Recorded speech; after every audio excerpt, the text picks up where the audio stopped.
इतिहास आखिर है क्या? क्या ये सिर्फ तारीखें हैं, राजाओं और लड़ाइयों की कहानियां? नहीं, ये उससे कहीं ज्यादा गहरा है। ये कहानी है इंसानी जज्बातों की, उम्मीदों की और उन गलतियों की जब इंसानियत ने खुद को ही अपना सबसे बड़ा दुश्मन बना लिया था। साल था 1914। लेकिन ये जो आग लगी ना, ये अचानक नहीं भड़की थी। इसकी चिंगारी तो दशकों से सुलग रही थी, एक बहुत ही खूबसूरत चमचमाती दुनिया के पर्दे के ठीक पीछे। उस दौर का यूरोप अगर बाहर से देखें तो एक सपने जैसा लगता था। ऊंचे ऊंचे महल, जगमगाती पार्टियां, कैफे से आती संगीत की धुनें, सब कुछ परफेक्ट था। एक झूठा सा यकीन था हवा में कि हम अब इतने मॉडर्न, इतने सभ्य हो गए हैं कि एक और बड़ा युद्ध, अरे नहीं, अब कभी नहीं होगा। मगर उस संगीत के शोर के नीचे एक जहर घुल रहा था, नफरत का, जलन का, बदले की आग का और सबसे बढ़कर ताकत की एक ऐसी भूख का जो सब कुछ तबाह कर सकती थी। हर मुल्क अपने पड़ोसी को शक की निगाह से देख रहा था, उसे नीचा दिखाने का मौका ढूंढ रहा था। ये कहानी है उसी घमंड की, उसी सत्ता की भूख की, जिसने यूरोप की बड़ी बड़ी ताकतों को एक दूसरे का खून का प्यासा बना दिया। सोचिए, यूरोप एक जंगल बन गया था और इस जंगल में कई शेर थे। सब खुद को राजा समझते थे। एक तरफ था ब्रिटेन, जंगल का बूढ़ा शेर, जिसे डर था कि उसकी बादशाहत छिन जाएगी। दूसरी तरफ था फ्रांस, जख्मी शेर, जो जर्मनी से अपने पुराने अपमान का बदला लेने के लिए तड़प रहा था। और फिर था जर्मनी, एक नया, जवान और भूखा शेर, जो पूरी दुनिया को अपनी दहाड़ सुनाना चाहता था। घमंड का नतीजा, एक अंधी दौड़ शुरू हुई, हथियारों की दौड़। स्कूल बनाने के बजाय, अस्पताल बनाने के बजाय, हर देश का पैसा, उनकी सारी ताकत बस एक ही चीज पर लग रही थी, मौत का सामान बनाने में। और फिर अंदर ही अंदर दुनिया को दो हिस्सों में बांट दिया गया। कुछ देश एक तरफ हो गए, कुछ दूसरी तरफ। ऐसे ऐसे सीक्रेट वादे और समझौते हुए कि पूरा का पूरा महाद्वीप एक बारूद के ढेर पर बैठ गया। एक ऐसा ढेर जिसे भड़कने के लिए बस एक चिंगारी चाहिए थी। और वो चिंगारी आहरकार गिरी साराजेवो नाम के एक छोटे से अनजान से शहर में। एक ऐसी चिंगारी जिसने पूरी दुनिया में आग लगा दी। सोचिए, एक 19 साल का लड़का, उसके हाथ में एक पिस्टल और सामने एक शाही गाड़ी, बस 2 गोलियां और कुछ सेकंड की खामोशी, फिर चीखें और इतिहास हमेशा के लिए बदल गया। उस दिन सिर्फ एक राजकुमार और उसकी पत्नी की मौत नहीं हुई थी, उस दिन उम्मीद की मौत हुई थी, शांति की मौत हुई थी। और वो 2 गोलियां जैसे डोमिनोज की पहली टाइल थीं। एक गिरा तो सब गिरने लगे। उन गुप्त संधियों ने अपना काम किया। एक देश ने दूसरा पर हमला बोला तो उसका दोस्त उसकी मदद के लिए आ गया, फिर उसका दुश्मन भी जंग में कूद पड़ा। देखते ही देखते हफ्तों के अंदर पूरा यूरोप आग की लपटों में था। नेताओं ने अपने लोगों से कहा था, घबराओ मत, ये जंग क्रिसमस तक खत्म हो जाएगी, कुछ ही हफ्तों की बात है।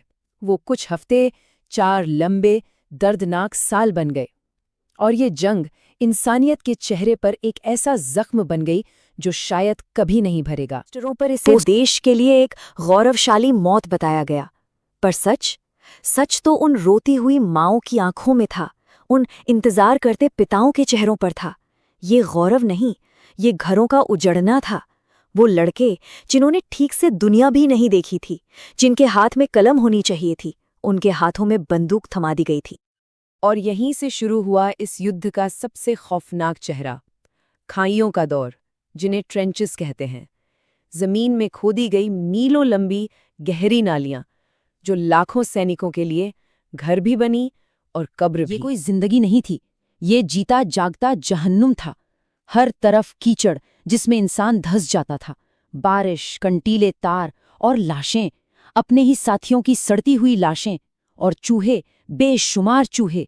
हवा में हमेशा एक अजीब सी गंध रहती थी, मौत की, जहर की और डर की। इसी में वो जीते थे, इसी में वो मरते थे। जब लगा कि इससे बुरा और क्या हो सकता है, तो इंसान ने हैवानियत की एक नई हद पार कर दी। जहरीली गैस, एक ऐसा हथियार जो गोलियों की तरह नहीं मारता था, ये हवा के साथ आता था, चुपके से, और आपकी सांसों को ही आपका दुश्मन बना देता था, फेफड़ों को अंदर से जला देता था। एक धीमी, तड़पाने वाली मौत। और जब ये सब थमा, तो पीछे क्या बचा? सिर्फ गिनती, 1,70,00,000 से ज्यादा लाशें। ये सिर्फ एक नंबर नहीं है, ये 1,70,00,000 कहानियां थीं, सपने थे, परिवार थे, जो हमेशा हमेशा के लिए खत्म हो गए। और उनसे भी ज्यादा 2 करोड़ लोग घायल हुए, जिनके जिस्म तो शायद बच गए, पर उनकी रूह पर जो जख्म लगे वो ताउम्र उनके साथ रहे। वो घर तो लौट आए, पर वो पहले जैसे कभी नहीं रहे। 11 नवंबर 1918 आखिरकार वो दिन आया जब बंदूकें खामोश हुईं, जंग खत्म हो गई। लेकिन ये कहानी का अंत नहीं था, ये तो बस एक त्रासदी का अंत था, और एक नई त्रासदी की शुरुआत, एक ऐसी शुरुआत जो बदले और अपमान की स्याही से लिखी जानी थी। इसे शांति समझौता कहा गया, वर्साई की संधि। पर यह शांति के लिए नहीं थी, ये जख्मों पर मरहम लगाने के लिए नहीं थी, ये बदला लेने के लिए थी, हारने वाले को और जलील करने के लिए थी। जर्मनी को इस जंग का अकेला गुनहगार ठहरा दिया गया। उस पर इतना भारी जुर्माना लगाया गया कि उसकी कमर ही टूट गई, उसकी जमीन छीन ली गई, उसकी सेना को अपाहिज बना दिया गया, उसका सम्मान मिट्टी में मिला दिया गया, और इस अपमान के मलबे के नीचे सिर्फ भूख बची, गरीबी बची और एक सुलगता हुआ गुस्सा। और यही गुस्सा, यही अपमान एक जहरीले बीज की तरह था, जिसने एक ऐसे शख्स को ताकत दी जो इसी गुस्से को सीढ़ी बनाकर ऊपर चढ़ेगा।